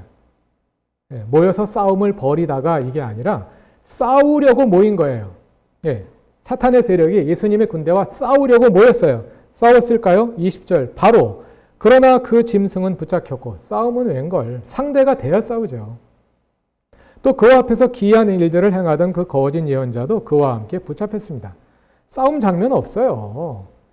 싸우려고 모였죠. 그들이 언제 모였습니까? 여섯째 대접 장면에서 모인 거잖아요. 여섯째 대접 장면에서 여섯째 대접을 쏟을 때 뭐 했습니까? 유프라테스 강을 마르게 해가지고 모든 사탄의 세력들이 한 군데 집결하게 만들었단 말이에요. 왜 그랬을까요? 그래야지 심판하기가 좋으니까. 예. 한 군데 모은 거예요. 심판하기 좋으라고. 근데 그놈들은 모르고 예수님께 대항해서 싸우려고 온 거죠. 싸움은 무슨 그냥 처단돼 버리는 거죠. 이게 아마겟돈 장면이에요. 아마겟돈에서 이어지는 여섯째 대접 아마겟돈에서 이어지는 장면. 그러니까 계시록에 아마겟돈은 있지만 아마겟돈 전쟁은 없습니다. 무슨 전쟁을 해요? 그냥 심판 당하는 거지. 그리고 이것에 이어지는 장면이 계시록 20장 7절에서 9절에도 나옵니다. 곡과 마곡의 전쟁이라고 부르는 장면이에요. 천년이 끝나니까 사탄이 옥에서 또 풀려나서 늑달같이 달려나가가지고 아직도 멸망하지 않고 남아있는 땅의 사방 민족들을 다 끌어모읍니다. 다 끌어모아가지고 전쟁을 하려고 합니다. 역시 8절을 보면 그리고 전쟁을 하려고 그들을 모을 것인데 전쟁을 한 게 아니에요. 전쟁을 하려고 모은 거예요. 천년 동안 가두었다가 하나님이 사탄을 왜 튀어나가게 내버려뒀을까요? 감시력이 떨어져서? 그게 아니라 다 끌어모아 와라. 그러고 내보낸 거예요. 그러니까 나머지 다 끌어모아 왔단 말이에요. 그들의 수는 바다의 모래와 같을 것입니다. 9절 그들은 지면으로 올라와서 성도들의 진과 하나님께서 사랑하시는 도시를 둘러쌌습니다. 한번 싸워보려고. 그러나 하늘에서 불이 내려와서 그들을 삼켜버렸습니다. 허망하게 끝나버리죠. 전쟁은 없습니다. 그냥 끝나버리는 거예요. 이것이 계시록에 나와 있는 폭력적인 장면들입니다. 자, 우리 일단 영화나 드라마들을 한번 생각해 봅시다. 액션 영화들, 폭력이 사용되는 영화들도 보면 폭력을 그냥 폭력을 막 사용하는 사람들은 주로 악당들이죠. 주인공은, 정의로운 주인공은 폭력을 함부로 사용하지 않습니다. 함부로 사용하면 주인공답지 않잖아요. 근데 영화에서는 어쨌든 주인공이 폭력을 사용해서 적들을 쓸어버려야지 관객들이 시원 카타르시스를 느끼잖아요. 그거 하자고 액션 영화 만드는 거잖아요. 어떻게 해나갑니까? 주인공은 너무나 정의스럽고 그럼에도 불구하고 신사적이고 끝까지 용서하려고 하는데 악당은 정말 세상에 그런 놈이 없을 정도로 악하고 비열하고 그러다가 막판에 붙었어요. 막판에 붙었는데 죽이지는 않고 그냥 살려뒀어요. 용서해 줄 테니까 가라. 그랬더니 잘못했습니다 하고 돌아가는 척하면서 주인공 뒤에 칼을 꽂으려고 하죠. 그러면 이제 관객의 또는 청중의 분노가 극에 달하죠. 이제는 모든 폭력이 정당화되는 겁니다. 그 다음에 이제 죽도록 때리는 거죠. 이런 식으로 선악의 이분법을 극단화해가지고 폭력을 정당화하는 것이 일반적으로 영화나 이야기들이 사용하는 전략이에요. 아무리 선악이 극단화되더라도 현실에서는 선과 악이 완전히 나뉠 수 없습니다. 그러나 요한계시록 묵시문학에서는요, 선과 악이 정확하게 둘러 나뉘어버립니다. 요한계시록에는요, 회개하는 사람이 단 한 사람도 등장하지 않습니다. 계시록은 종말 시나리오가 시작된 그 상황을 전제하고 이야기가 진행되기 때문에 구원받을 사람들, 심판받을 사람들이 둘로 딱 나뉘는 거예요. 여기서 배를 바꿔 타는 사람이 없어요.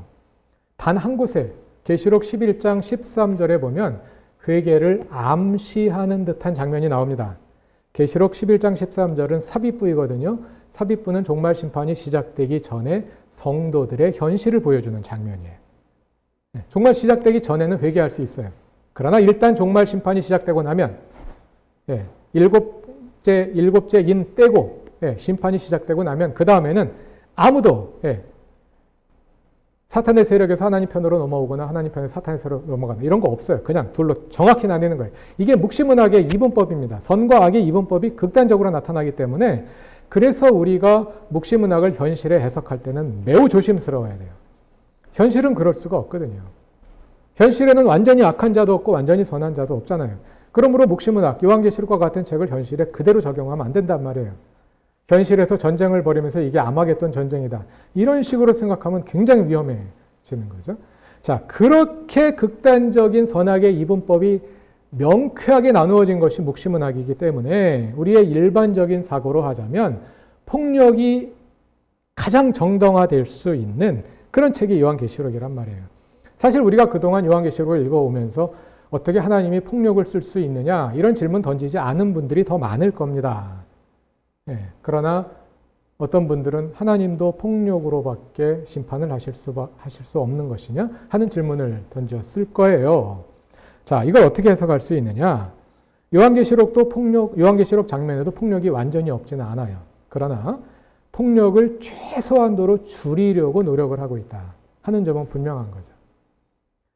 폭력에 대한 정의, 폭력이 무엇이냐? 이 정의는 시대마다 다르고 문화권마다 다릅니다. 예를 들어서 부모가 자녀를 때리는 것을 과거에는 체벌이라고 정당한 교육 행위로 여겼는데 이제는 그것도 폭력이다 하는 인식이 싹트고 있단 말이에요.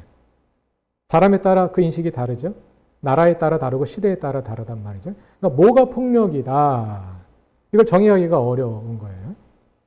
이 시대는, 성경이 기록되던 시대는 우리에 비해서는 훨씬 더 폭력이 일상화되던 시대였어요. 예를 들면 그 시대 사람들은 노예를 부리기 위해서는 반드시 때려야 한다고 생각을 했어요. 노예는 때려야 제 역할을 한다. 너무 당연하게 여긴 거예요. 단순하게 폭력이 그냥 일상의 폭력이 그냥 난무하고 있는 이런 시대인데 요한계시록이 폭력에 대해서 이렇게 유보적이다. 이렇게 제한적으로만 폭력을 사용하고 있다 하는 것이 주는 의미는 굉장히 큰 거죠. 이것을 오늘 우리와 같은 상황에 비추어 보자면 요한계시록은 폭력을 사용하지 않은 심판을 그리려고 애쓰고 있다고 말할 수 있지 않을까. 그럼에도 불구하고 그럴 수 없는 이유는 지금 설명한 그런 이유도 있고, 또 한 가지는 우리가 사용하는 언어가, 우리가 사용하는 모든 심판 언어는 폭력과 연결되어 있기 때문에 폭력을 설명하지 않고 심판을 설명한다는 건 참 언어의 한계가 있을 거예요. 이런 점들을 고려한다면 계시록은 결코 폭력을 정당화하지 않는다.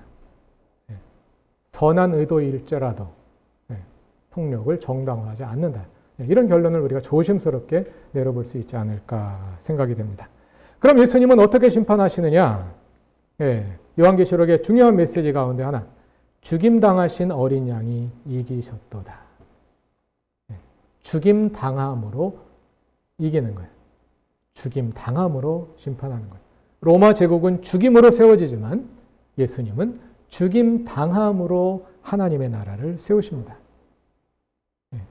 계시록의 독자들은 스스로를 순교자라고 부릅니다. 살아있는 사람들도 스스로를 순교자라고 불러요. 그것이 계시록에 썼을 방식이에요. 그들의 삶 자체를 죽는 삶으로 여긴 거예요. 그리고 그 죽는 사람 삶이 사탄과 싸우는 방법이라고 여겼던 거예요. 그것이 계시록의 메시지다. 여기까지 설명드리겠습니다.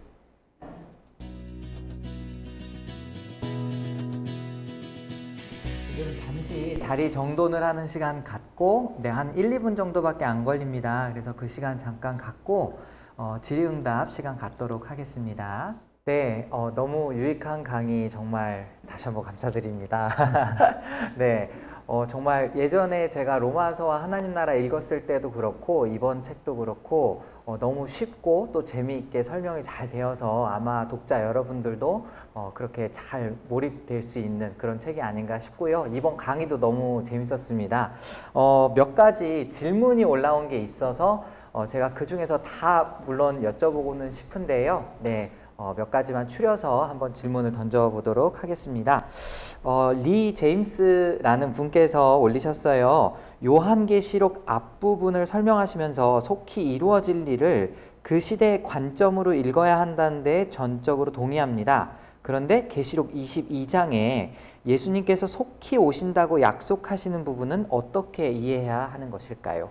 이렇게 질문 주셨습니다.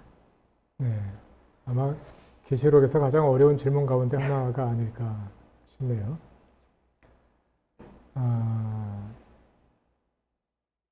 우리로서는 잘 모르겠다 이렇게 답해야지 가장 솔직한 답이 아닐까 이렇게 생각이 돼요. 물론 우리가 이제 신학적으로 하나님의 시간 개념과 우리의 시간 개념은 다르다. 그래서 천년이 하루 같고 하루가 천년 같다. 그렇게 답을 할 수도 있겠고요. 그것도 또 맞는 이야기라고 말할 수 있겠고, 또 한 가지는 주님의 그러니까 이 계시록이 말하고 있는 이 종말 심판은 아까도 말씀드렸지만 로마 제국의 멸망에 많은 시간을 두고 있고 현실과 밀접하게 연결지어서 설명을 하고 있는 거죠. 현실에서 이루어지고 있는 부조리, 현실에서 이루어지고 있는 악의 지배, 이것이 결코 영원하지 않을 것이다.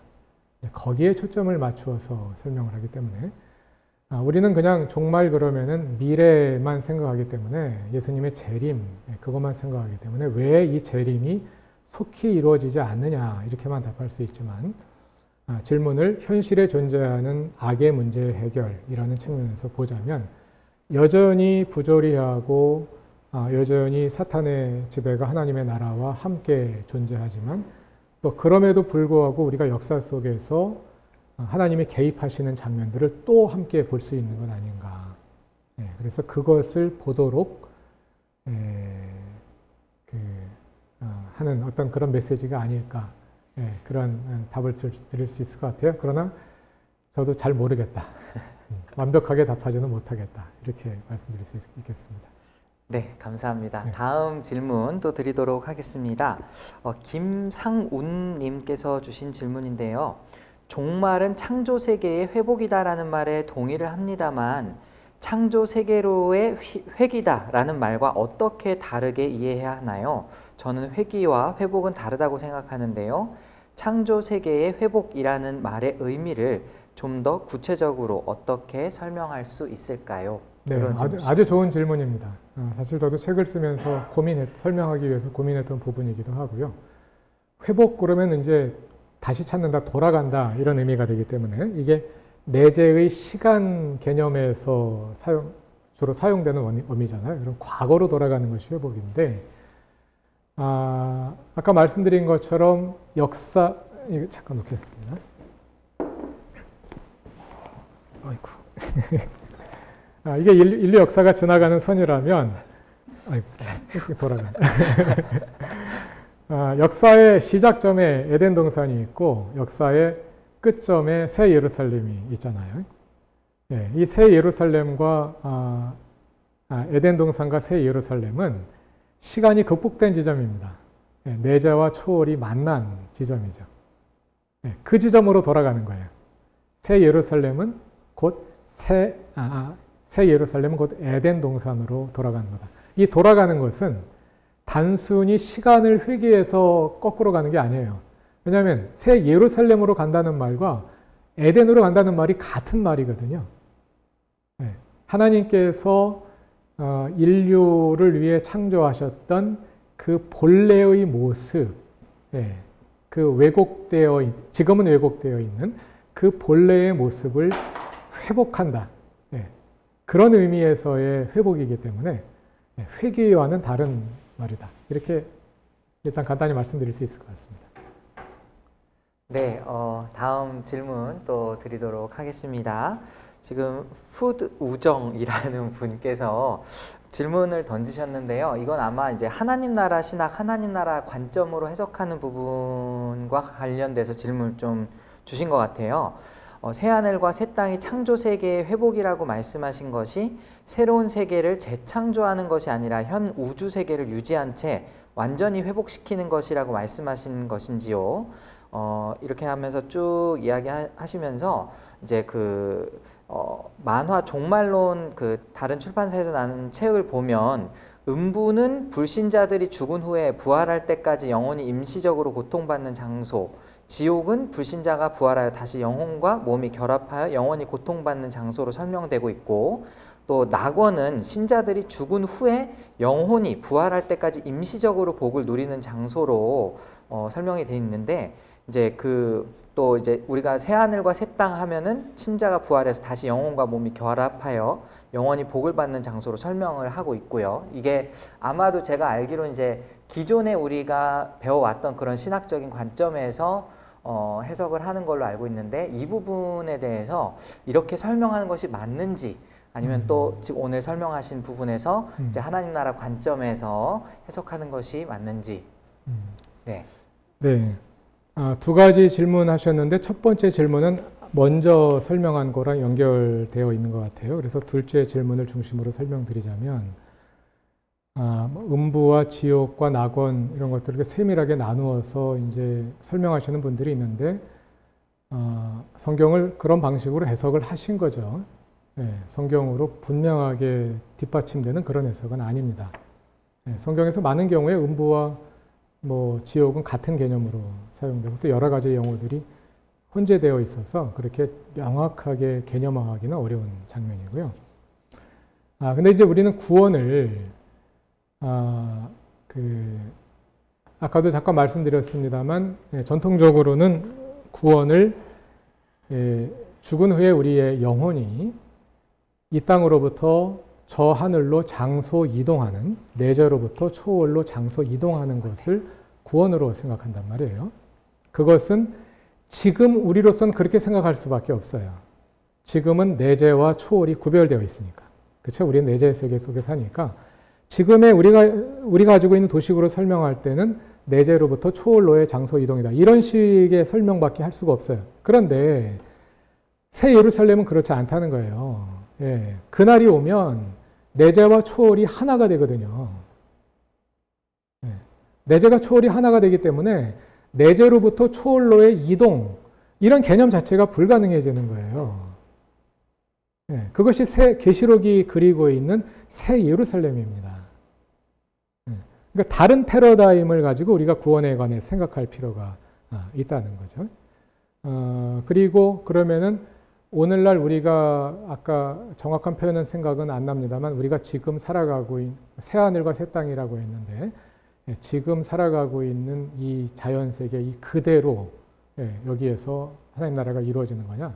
뭐 그렇게 간단히 말하기는 어려울 것 같아요. 내재와 초월이 하나 된 지금과는 전혀 성격이 다른 공간인데 이것은 우리가 전통적으로 생각하는 여기를 떠나서 저기로 간다. 그것도 아니고 아니잖아요. 새 예루살렘이 내려오거든요.